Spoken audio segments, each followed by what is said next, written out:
অসম বিজেপিৰ মাননীয় সভাপতি শ্ৰী দিলীপ শইকীয়া ডাঙৰীয়া, বিজেপি দলৰ আমাৰ কেন্দ্ৰীয় মন্ত্ৰী শ্ৰী পবিত্ৰ মাৰ্ঘৰিটা ডাঙৰীয়া, মোৰ এজন জ্যেষ্ঠ সতীৰ্থ শ্ৰী প্ৰদান বৰুৱা, শ্ৰী কামাখ্যা তাছা, শ্ৰী ৰামেশ্বৰ তেলী আৰু আপোনালোকে অলপ আগতে মুখ্যমন্ত্ৰীৰ গোটেই বক্তব্য শুনিলে।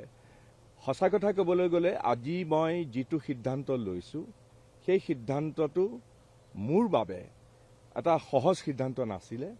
বহুত মানসিক অন্তৰ্দ্বন্দ্ব আৰু বহুত বেদনাসিক্ত দিন কিছুমান পাৰ হৈ পেলাই মই অৱশেষত এই সিদ্ধান্তটো লৈছোঁ। কিন্তু এইটো কথা মই স্পষ্ট কৰি দিব খুজিছোঁ যে মই যদি আজি বিজেপি দলৰ প্ৰতি বা আমাৰ অসমৰ মাননীয় মুখ্যমন্ত্ৰীগৰাকীৰ তেওঁৰ কাম কাজৰ ধৰণ এইবিলাকত আকৃষ্ট হৈ আহিছোঁ, মই অসমৰ স্বাৰ্থৰ কথা ভাবিয়েই মই আগবাঢ়ি আহিছোঁ। এইকাৰণেই মই কথাষাৰ আপোনালোকক ক'ব খুজিছোঁ। চাওক, মই কিয় কংগ্ৰেছ দল এৰিব লগা হ'ল সেইবিলাকৰ মোৰ একেবাৰে সকলোৰে সহানুভূতি আদায় কৰিবৰ কাৰণে মই কিবা হাৱৈ বিৱৈ কৰি পেলাই মই বিলাপ কৰিব খোজা নাই। কিন্তু এটা কথা ঠিক যে মই একেবাৰে সৰু বয়সতে 16 বছৰ বয়সতে কংগ্ৰেছ দলৰ লগত জড়িত হৈ আছোঁ আৰু এইটো কথাও মই কম আৰু সদায় থাকিম যে মোৰ জীৱনৰ যিটো পৰিক্ৰমা, এই জীৱনৰ পৰিক্ৰমাটোত কংগ্ৰেছ দলৰ বহুত অৰিহণা আছে। মই আজি যদি সমাজত কিবা প্ৰতিষ্ঠা পাইছোঁ তেতিয়াহ'লে কংগ্ৰেছ দলৰ জৰিয়তেই মই প্ৰতিষ্ঠা পাইছোঁ আৰু মই সদায় এইটো লৈ পেলাই গৰ্ববোধ কৰোঁ যে মই ফাৰ্ষ্ট জেনেৰেশ্যন পলিটিচিয়ান আৰু এই ফাৰ্ষ্ট জেনেৰেশ্যন পলিটিচিয়ান হিচাপে মই কাম কৰি আহিছোঁ।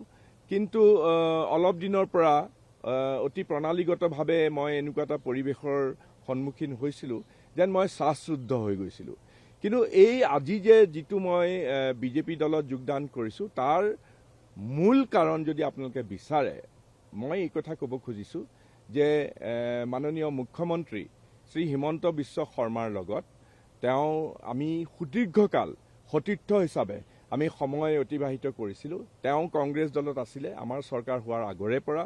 আমি সংঘৰ্ষ জড়িত অসমত শান্তি আনিবৰ কাৰণে বিভিন্ন ধৰণে কাম কৰিছিলোঁ আৰু তাৰ পিছত মন্ত্ৰীসভাৰ আমি সতীৰ্থ আছিলোঁ।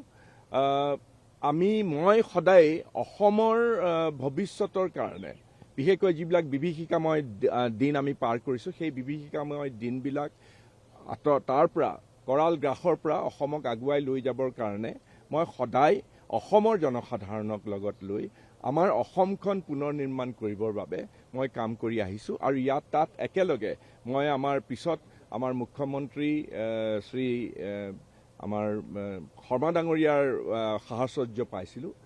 এতিয়াও মই ভাবোঁ যে তেওঁৰ মুখ্যমন্ত্ৰীগৰাকীৰ অফুৰন্ত কৰ্মস্পৃহা, মুখ্যমন্ত্ৰীগৰাকীৰ যি অসমৰ কাৰণে কাম কৰাৰ যিটো উদ্যম আৰু তেওঁৰ সৃজনীমূলক চিন্তাৰে ভৰপূৰ এজন ব্যক্তি।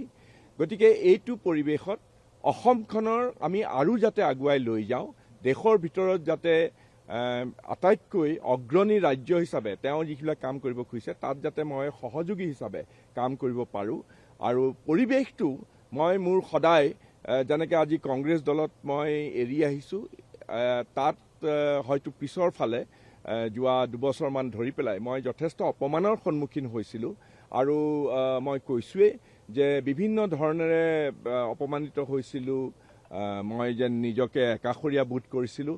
কিন্তু মই বিজেপি দলত যদি যোগদান কৰিছোঁ এইটো কথাও মই বিজেপি দলৰ নেতৃত্বৰ আগত স্পষ্ট কৰি কৈছোঁ যে মই সসন্মানে নিজৰ আত্মসন্মান বজাই ৰাখি মূৰ তুলি এজন অসমীয়া হিচাপে মই কাম কৰি যাম আৰু সদায় মই মোৰ অসমীয়াত্বক মই ৰক্ষণাবেক্ষণ দিম। বিভিন্ন জাতি জনজাতি বিভিন্ন গোষ্ঠী আমাৰ অসমৰ জনজীৱনক আমি আগুৱাই লৈ যাম, অসমখনক আগুৱাই লৈ যাবৰ কাৰণে কাম কৰিম আৰু সেইটো চিন্তা কৰিয়ে মই আজি এই বিজেপি দলত যোগদান কৰিছোঁ। মই অসমৰ বিজেপি দলৰ সভাপতি শ্ৰী দিলীপ শইকীয়া ডাঙৰীয়াক মই ধন্যবাদ জনাইছোঁ, অসমৰ মুখ্যমন্ত্ৰীগৰাকীক মই ধন্যবাদ জনাইছোঁ, বিজেপি দলৰ একেবাৰে শীৰ্ষ যিসকল লোক আছে অমিত শ্বাহ ডাঙৰীয়াকে ধৰি পেলাই বিজেপি দলৰ সভাপতি নীতিন ডাঙৰীয়াকে ধৰি পেলাই সকলোকে মই ধন্যবাদ জনাইছোঁ। মই আশা কৰোঁ মই মূৰ ওখ কৰি পেলাই মূৰ তুলি মই এটা সুস্থ পৰিৱেশত মই যাতে সেৱা কৰিব পাৰোঁ আৰু ভৱিষ্যতৰ কাৰণে যাতে অসমখনক আগুৱাই লৈ যোৱাত মোৰ সতীৰ্থসকলৰ সৈতে একেলগে কাম কৰি যোৱাৰ এটা যাতে পৰিৱেশ পাওঁ, সেইটো কাৰণেই মই এই বিজেপি দলত যোগদান কৰিছোঁ। আৰু মই সকলোকে ধন্যবাদ জনাই মই এইখিনি কথাই আপোনালোকক ক'ব খুজিছোঁ। নহয় চাওক, আপোনালোকক মই এইটো কথা কৈয়ে আছোঁ, তাত বিভিন্ন কাৰণ আছে। মই এতিয়া কাৰণ অকল এটা কাৰণ নাই, মই আজি ভালেমান দিনৰ পৰা বিভিন্ন ধৰণেৰে অপমানিত উপেক্ষিত হৈ আহিছোঁ। উপেক্ষিত হোৱাটোৰ লগে লগে মোৰ এজন জ্যেষ্ঠ মই এজন লোক হিচাপে কংগ্ৰেছ দলত যিখিনি সন্মান মই পাব লাগিছিলে সেই সন্মান মই পোৱা নাই।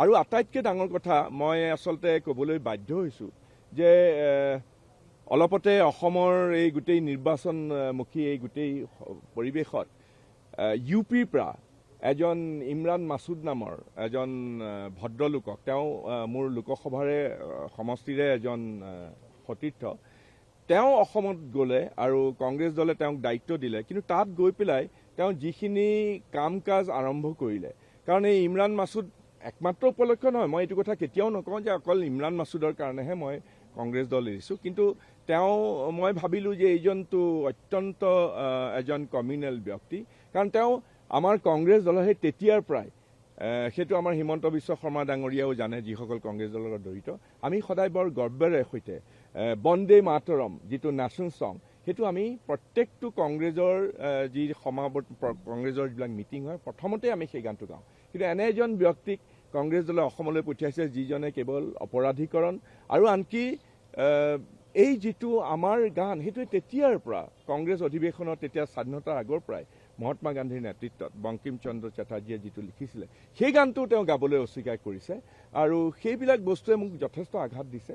আৰু তাৰোপৰি অইন কিছুমান বিভিন্ন ধৰণৰ আছে, মই সেইবিলাক গোটেইবিলাক বিৱৰি ক'ব খোজা নাই, কিন্তু মই বিচাৰিছোঁ যে মুকলি আকাশৰ তলত মূৰ তুলি পেলাই অসমবাসীক অসমৰ কাৰণে এটা প্ৰগতিশীল মনোভাৱেৰে সৈতে অসমখনক আগুৱাই লৈ যাবৰ কাৰণে কাম কৰিম। আৰু সেইটো পৰিৱেশ বিজেপি দলে মোক দিব বুলি মোক তেওঁলোকে প্ৰতিশ্ৰুতিও দিছে, আশ্বাস দিছে। গতিকে মই ভাবোঁ যে মোৰ জীৱনৰ এইটো আটাইতকৈ কঠিন সিদ্ধান্ত দি আগবাঢ়ি যাব পাৰোঁ, সেইটো আৰু উদ্দেশ্য লৈয়ে মই বিজেপি দলত যোগদান কৰিছোঁ। চাওক, মই মোৰ পুত্ৰৰ কথা আপোনালোকে আনিছে, মই আজি ৰাতিপুৱা মোৰ পুত্ৰক মই এইষাৰ কথাই কৈ আহিছোঁ, মই কোনো ধৰণৰ লোকঢাক কৰা নাই।